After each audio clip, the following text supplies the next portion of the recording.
제이슨 스타뎀은 탈모인데 탈모가 잘 어울리고 나는 왜 안 어울리냐고 물어보셨잖아요. 이건 어울리고 안 어울리고의 문제가 아니라 탈모에 대해서 설계를 하고 관리를 했느냐 안 했느냐의 문제인 거죠. 네, 안녕하십니까, 에이빈입니다. 이 세 분 다 탈모거든요. 오늘은 이 탈모가 왜 어떤 사람한테는 매력이 되고 어떤 사람한테는 컴플렉스가 되는지 얘기를 할 건데요.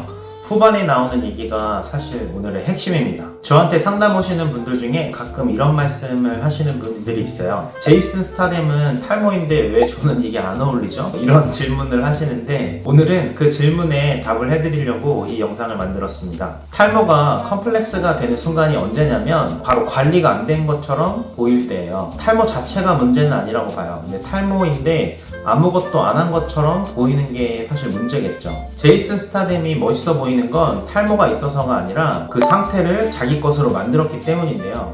체격도 관리하고 헤어라인도 정리하고 전체적인 인상 자체를 설계를 한 거예요.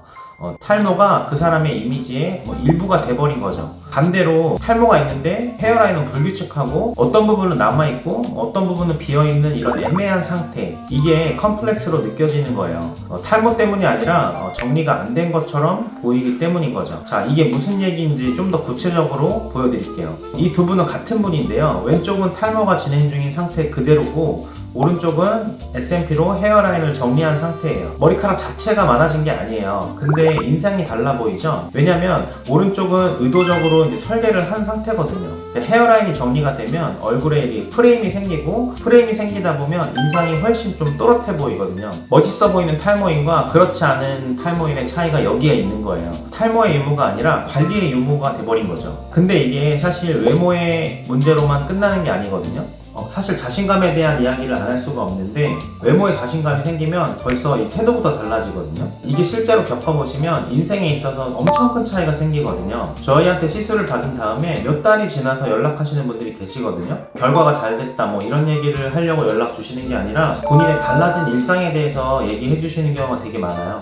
예를 들면 누군가를 처음 만나는 자리에서 더 이상 모자를 쓰지 않는다는 점, 회사에서 팀 회의가 있을 때 앞에 서서 발표하는 게 더 이상 부끄럽지 않다는 분도 계시고, 소개팅을 나갈 때 팡팡이나 이런 것들로 이제 커버를 많이 했었는데 그런 걸 이제 하지 않아도 된다는 분도 계시고요. 이런 분들이 공통적으로 하시는 말씀이 있으세요. 머리를 신경 쓰는데 썼던 에너지가 이제 없어졌다는 거죠. 탈모를 신경 쓰면서 썼던 에너지가 이제 인생의 다른 부분으로 가게 되는 거예요. 그게 태도에서 나오게 되고 그 태도가 인상으로 이어지게 되는 거죠. 자, 처음에 질문으로 되돌아가 볼게요. 제이슨 스타뎀은 탈모인데 탈모가 잘 어울리고 나는 왜 안 어울리냐고 물어보셨잖아요. 이건 어울리고 안 어울리고의 문제가 아니라 탈모에 대해서 설계를 하고 관리를 했느냐 안 했느냐의 문제인 거죠. 탈모가 있는 상태를 자기 자신의 것으로 만드는 사람이 있고 탈모에 끌려다니는 사람이 있는 거예요. 그 차이가 인상에서 그대로 보여지는 거죠. 자, 어떤 방식으로 내가 가진 탈모를 설계할 것이냐는 사람마다 선택의 기준은 다를 건데요.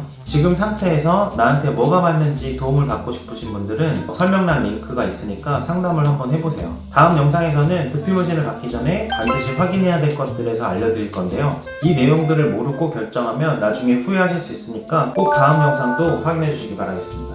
아시겠죠? 다음에 뵙겠습니다.